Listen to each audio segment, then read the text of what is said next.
Welcome to After Dark at the Fixed Ops Roundtable, featuring Katrina Ness, Vanessa Collins, and Ted Ings. This episode is brought to you by BG Products, partners beyond products. And now for your hosts, Ted Ings, Vanessa Collins, and Katrina Ness. Good evening, everyone. Happy Monday, and welcome back to the Fixed Ops Roundtable's After Dark show. I'm Vanessa Collins, joined by Katrina Ness and Ted Ings. And tonight we have a very special guest. Please welcome Scott Gregg, Fixed Ops Director at Tucson Subaru. Thank you so much for joining us, Scott. Hi, everybody. Good evening. Happy to be here. Scott, welcome, and happy to have you back on the roundtable. How have you been? How are things? Good, very good. Business is good. Getting a good start to the year. Profits are up, so that's always good. Makes everybody happy. Everything's going well. The weather here in Tucson is perfect. So We're jealous. Yeah. All right, give us a weather report. What's it like right now? 80 degrees and sunny. So jealous. The people say they move here because you don't have to shovel sunshine. Okay, that's very good. Yep. And a lot of good friends coming in the chat. Sarah Van Tyne. You know Sarah, she's involved with that Fix Ups magazine panel all the time. All the time. All the time. Mike Weldon. All right, so Katrina and Vanessa are here at Northwood University. And ladies, you're at school now, is that correct? Or Yep, we are at school right now. We are about halfway through our second semester of the year. And the weather is getting a little warmer by the day. Up in Michigan, we hit the 50s today, even though it was very cold this past couple of weeks and this weekend as well. So we're doing good up here. Good. Excellent. So we're going to get a chance to ask Scott some questions tonight. And part of that, I don't know if everyone realizes that Scott is a pilot as well. And he took us up flying not too long ago on the Fixed Ops Roundtable. So we've got some of that footage to show you tonight and some important things that apply, Scott, not just to pilots, but to the automotive industry as well, right? Yeah, really every facet of your life could be applied to. Yeah, That's awesome. Yeah. Scott's a great friend, and so much going on. So, Scott, you really, I was telling the ladies in the green room that you were really instrumental in bringing Subaru onto the roundtable and Tom Dahl. And tell us about that, because I didn't realize all the charitable things that Subaru did until you came along and started telling us and said, I think I've got a great guest that you could bring on. Yeah, for sure. With Subaru, Share the Love is the real deal. And they're all about taking care of pets, the national parks, hometown charities, any kind of events that we can do to help out with people. The Leukemia Society, they're a big proponent of that. But Build-A-Bikes, we put build bikes for kids with leukemia and whatnot. So we just, Subaru really embraces that and encourages their dealers to embrace it. And it's just a wonderful thing. And it really gives you a good feeling to do all that stuff for so many people. And Tony Owens, you're right. It is a great vehicle. By the way, I saw ladies online that Tony Owens is writing a book. We'll have to ask him about that in the near future. So congratulations, Tony. We'll find out what that's all about. All right. I'm sure you got a lot of stories to tell us on that. But Subaru is very vested in the community, right, Scott? And yes, I remember Tom Dahl saying not just the charities, but the local charities for the dealer or retailer, pardon me. Yeah, no, Share the Love is about giving back to the community. So every dealer picks a local charity that they support, or can even pick more than one. But that's what that's all about. So they want and empower the dealerships to take care of the local charities. And a lot of towns like Tucson is not a huge city, so it's usually businesses that have to support a lot of the charities and whatnot. So it's a really good event for that. Sarah's in the chat saying that Romo came from a Subaru event. Do you guys know who Romo is? Romo is the family dog, the carpool canine. Right. And he came apparently from a Subaru event. I remember Sarah telling the story about that. That's true. Yeah, we just had an event a couple of weeks ago that the dogs from the fire in Los Angeles, they were here to be adopted. Wow. Wow. Yeah, so we had several. Subaru really steps in. They do a great job. Yeah. That's amazing. And as soon as we got Tom Dahl to come on the roundtable, Scott, we invited the president of the Leukemia and Lymphoma Society, Dr. Lou. I know you remember that name. Yep. And immediately he said, "Oh yeah, Tom Dahl. I'll come on the roundtable and I'll do that segment with Tom." And Dr. Lou's been on for several years, okay, and he's come on, and it wouldn't have happened without Tom Dahl, and that wouldn't have happened without Scott Gregg. So it all comes That's back. awesome. That's great. Wonderful. How cool. Mike Weldon, you're right. It is a great human brand, right? So, all right, ladies, I know you may have some questions tonight for Scott Gregg, and I think it's your first time meeting him, but he's been, like I said earlier, involved with the roundtable for an awfully long time. So I'll let you have at it. Yeah, Scott, that's amazing. Yeah, earlier in the green room, we met for the very first time, but he's been around here longer than Vanessa and I. Right. Yeah. Roundtable. So you'll sometimes see him in the comments. He tunes in a fair amount, so it's great to finally have you back and in person. So yeah, and great to meet you both too. yeah, of course, of course. So besides you, being a fixed ops director, you fly planes. You're a pilot.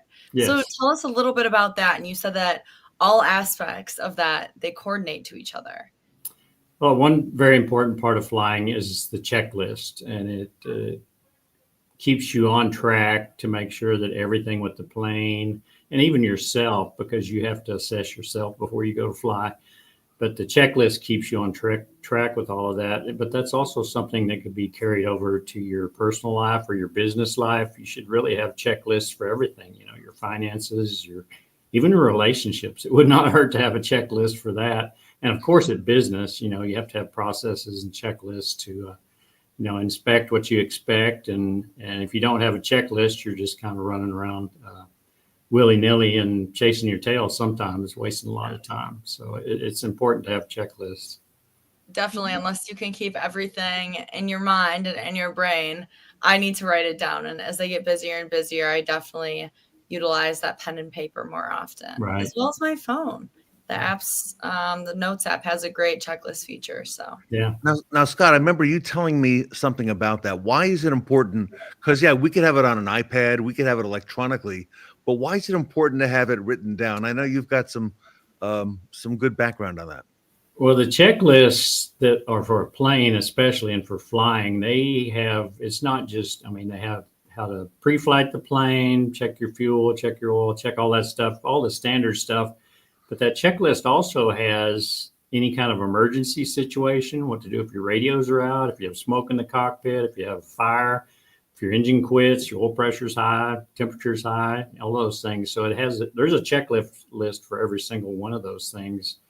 And it's important to have it right there in your hand, because in an emergency situation, you can't be scrambling around or fumbling through your phone or iPad to look for it. You could, but any second you waste can make a difference in the outcome of the event. So you always want to have it there close and where you can look at it. You always want to review it, use it.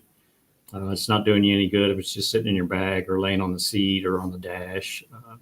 Keep it, close by where you can use it. And I think you told me once it's important to have a backup checklist as well. I remember it is, because it's hot here, and a lot of times you taxi with the door open on the plane to cool it off because it doesn't have an air conditioner, and I've had mine blow out the door before. So it's always good to have a backup just in case. Wow. And it is on my iPad too, just in case I need it on there too. But anything in a plane, you have so much redundancy. You have a backup for a backup for a backup usually, because in the air, you can't just pull over. For sure. And so, you talked about it, checking pre-flight, the fuel, the oil, and those are all very important things. And so what could happen, other than that, if you don't use a checklist as a pilot? It could have some very bad outcomes, unfortunately. And I've had some friends of mine that one guy was an instructor actually, and he jumped in a plane and took off without checking everything. And one of the tanks was empty in one of the wings. It has a tank in each wing. And when he banked, taking off, the engine stalled because it ran out of fuel because that tank was empty. And had he done his checklist and checked it, he wouldn't have had that problem. Luckily, he was able to land on a road and switch tanks and got it started and took off again. But it could have been really bad. And that's the kind of stuff that can happen. Mm-hmm. And Scott, how does that apply to what we do in fixed operations? Having a checklist. Who needs a checklist back at the store? Really, everybody needs a checklist. Every manager should definitely have one, but every employee too needs to have a roadmap. Basically, is what a checklist is of what they need to do to succeed. You know, if you do this, this, and this, then you're going to have this outcome, and they should have some kind of document, checklist, something that gives them that process and that direction, so that they don't have to wonder, what should I do? Or they don't want to have to ask somebody that doesn't really know and gives them bad information. So if you have that checklist for them and for yourself, you always have a roadmap to follow, like I said, and you'll be successful every time. So Scott, what's on your, daily checklist as a fixed operations director? First thing in the morning, I always look at all the numbers, run some reports. We check penetration as far as, sales and whatnot. I usually walk around the shop, make sure everybody's here on time. And then I dive back into numbers, do some one-on-ones with people usually every day. I have that scheduled 3:00 in the afternoon. Usually I do one-on-ones with people. And just other things that I need to do during the day, talking to people, talking to customers, checking my email, boring stuff like that. But that's pretty much a full day right there. And Scott, the metrics in fixed ops, if I can, they're sort of like the instruments, all right, that you have in flying, because you need to be able to fly, not just, by your gut feel, but you need to have, why do you need to be able to fly by the instruments the same way we measure things in fixed ops rather than just fly without those numbers? Yeah, you have to do that. If you don't know what your numbers are, you don't understand what your numbers are, you don't know where you're going. And that can lead to disaster, just like in a plane. If your hours per hour are getting off, or your effective labor rate's getting off, or your RO count's dropping, you got to dive in and find out why, especially like RO count. Why is it dropping? Is your scheduler not set up correctly? You got to dive into the scheduler. Do you have enough loan cars for people that want to come in? Things like that. So every metric gives you a direction to go. It's almost like a checklist, and you have to follow that direction, and then you'll find something else that you got to check, and you get that resolved, and then maybe you keep going on to the next thing that might be an issue, and just work your way through it. But and you got to watch the numbers and make sure they come back. It's just like when you're landing in a plane with instruments, there's a couple of little needles that tell you if you're on track and if you're at the right altitude. And they always tell you to fly the needles. You want to keep them right in the center on each. And it's the same thing with fixed ops. If you see a needle getting off, you got to make a little deviation, figure it out, bring it back in and get it back in the center and make sure it stays there. I didn't realize that pilots test using these glasses that you showed us. Oh, yeah. And ladies, can I show you a short video that Scott did on how to use the instruments and how to test for that when you're a pilot before we go up in the air with Scott? And I think it's a fascinating video. It's very short. And Scott, I'll play it if it's okay. All right. In order to practice flying in instrument conditions, have these nifty little glasses. As you can see, the top part's all fogged. All you can see is this little area right here. That's so that you cannot see outside the plane. You can only see the instruments when you're looking down at them. And that simulates fog or storms or whatever you might be flying through, where you have to fly by your instruments on the dash only, which this plane is instrument IFR certified, so it is capable of doing that. And I am IFR rated to fly in instrument conditions. So it's a good thing to know. It makes your flying much more precise, and just makes you a better pilot all the way around. Plus, if you ever get caught in something, you have the capability to fly through it. So just a little tidbit there. So Scott, what is IFR and what is the plane behind you? We're going to take a look at that in just a moment, but what is that all about? That's my plane that's behind me. It's a Piper Cherokee, almost as antique as me. It's a 1970 model. But IFR is Instrument Flying Rules. So there's VFR, which is Visual Flying Rules. It's pretty much you can go out and kind of, within reason, you can do whatever you want. You don't really have to file a flight plan or anything like that. But IFR, you have to file a flight plan. You have to follow the flight plan. You have to constantly be in contact with air traffic control, and they will give you vectors and altitudes and different things like that. So it really keeps you very safe and precise because they're keeping separation between all the different planes that are in the air and things like that. They have tracking devices. It's called ADS-B. They can see where you're at, tells you them your tail number, your altitude, your speed, and also how close you are to other planes. And then on my iPad in the cockpit, I can see all the planes around me too, and it gives me the same information.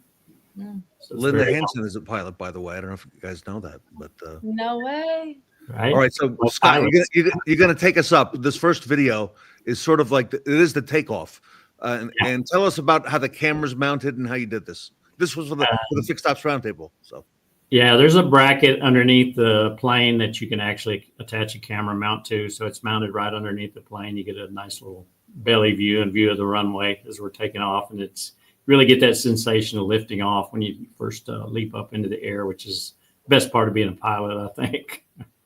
all right, here we go. Let's do the takeoff with Scott. It's a short video.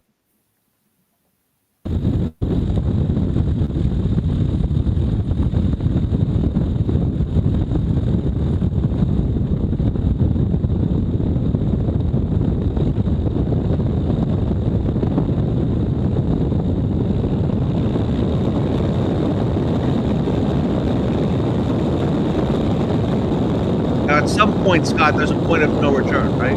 Yes, there is. Usually about 50% down the runway, that's your no-go. No-go decision. All right, we're going.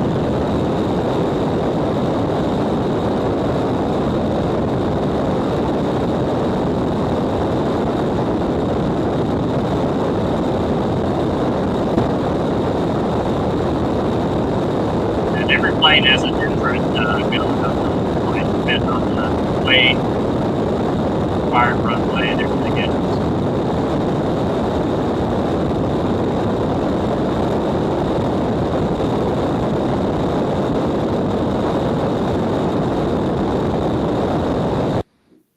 Yeah, Linda says time to pull back. Yep, there we go. Right. Right. How high do you? I know we have some footage we're going to show when you're really up there, but how high do you go? My plane can go up to 14,600. So that's the ceiling on it, they call it. That's another thing that's on the checklist, tells you how high you can go. Since mine's older and carbureted, you get to a point where the air's so thin that the engine can't really run anymore. The higher you go, the less horsepower you have actually, and it will reach a point where it just can't go any higher. Jets obviously run on a different propulsion system, so they can handle the high altitudes and things like that. And when you're up there, okay, if you didn't do the checklist on the ground, it's too late. Okay, it's too late. Yeah. So okay, here's some footage up in the air. I'll move around through this, but this is over Arizona, right, Scott? Yeah, Sedona. It's over Sedona, Arizona, which is a really pretty place, and the airport's actually on top of it.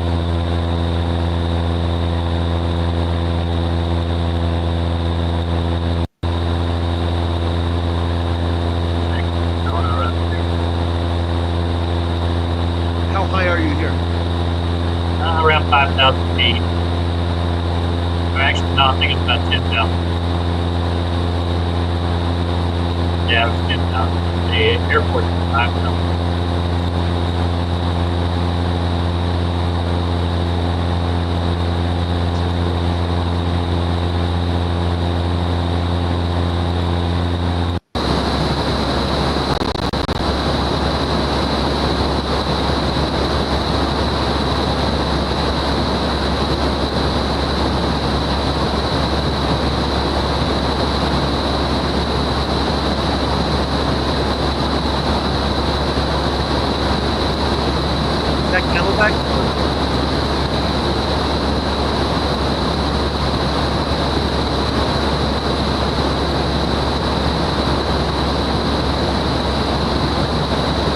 we need to land there because the airport comes off the base again for years sometimes, and then drops off and get chances.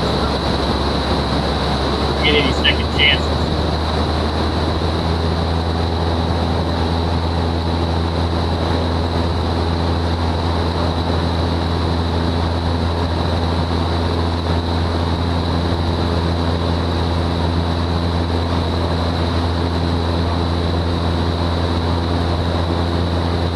Is a really beautiful place, a lot of red rocks and stuff. There's a lot of good hiking.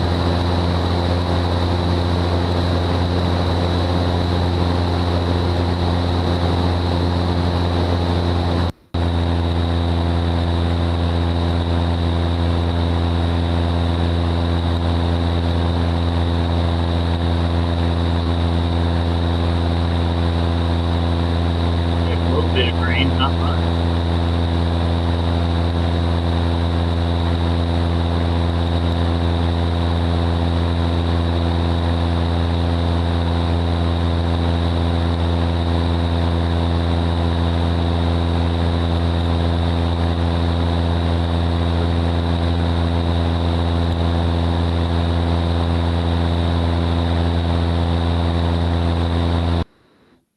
Wow. That is beautiful, Scott. And I'm curious, how and when did you get into aviation and flying and becoming a pilot? And what kind of piqued your interest to get into that?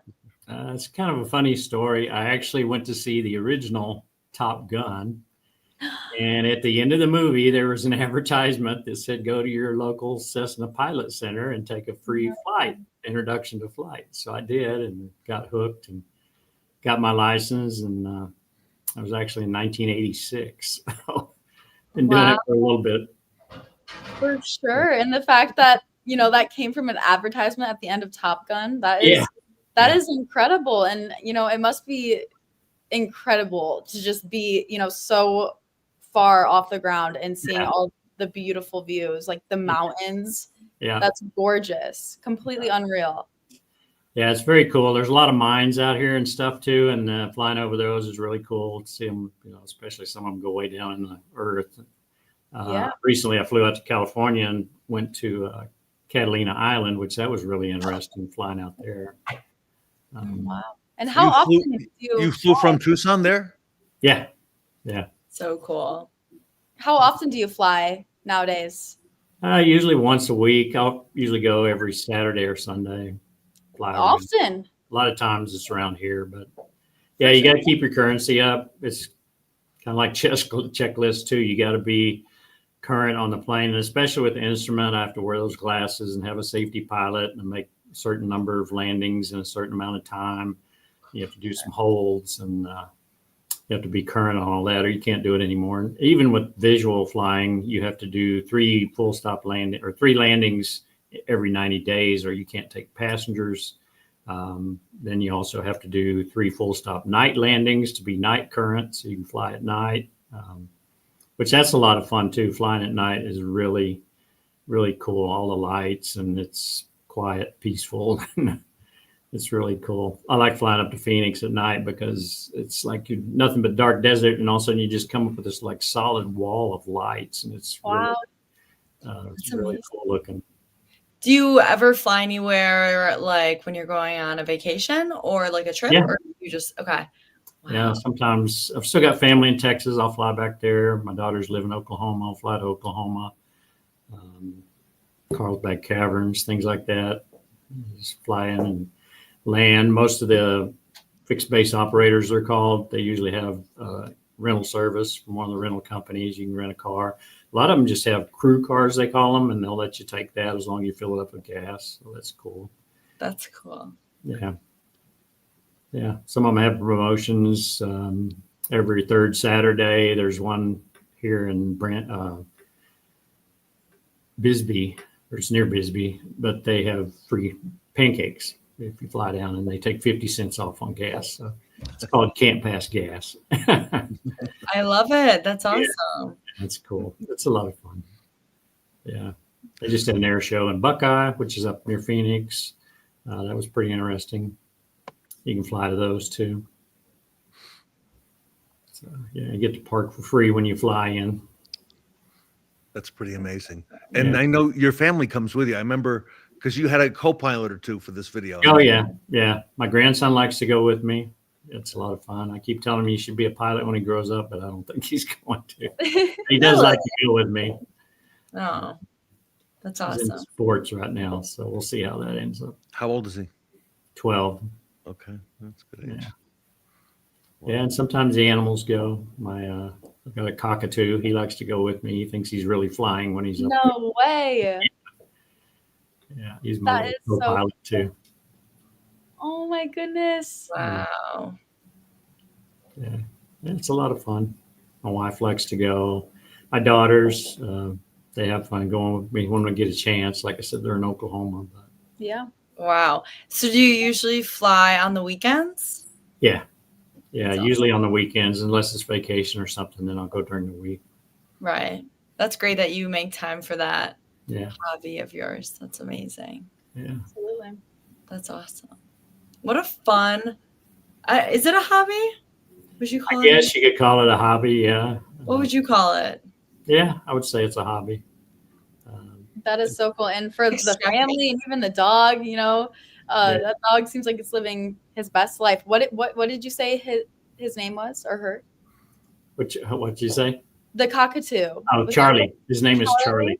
Yeah. Oh my gosh, Charlie is living his best life. Let me Oh, tell you that. Oh That's yeah, because I really think he thinks he's flying. So it's on my shoulder, and I've got pictures of him, me with my headset on, and him on my shoulder, what a life. giving me instructions. I've done some. We do pilots and paws too, which is a rescue service. I flew a dog to San Diego that was had a special needs condition, has to swim like multiple times a day and take arthritis medicine, but they didn't think she could make the car ride, so I took her in the plane for her forever home. Oh wow. cute. So Wow. Scott, what I'll do is the full episode that Scott did for the Fixed Ops Roundtable, he showed everything. He showed the checklist. He went through like all the steps before we got in the air. So Scott, I'm going to rebroadcast that. If that's Okay, awesome. Yeah. That's awesome.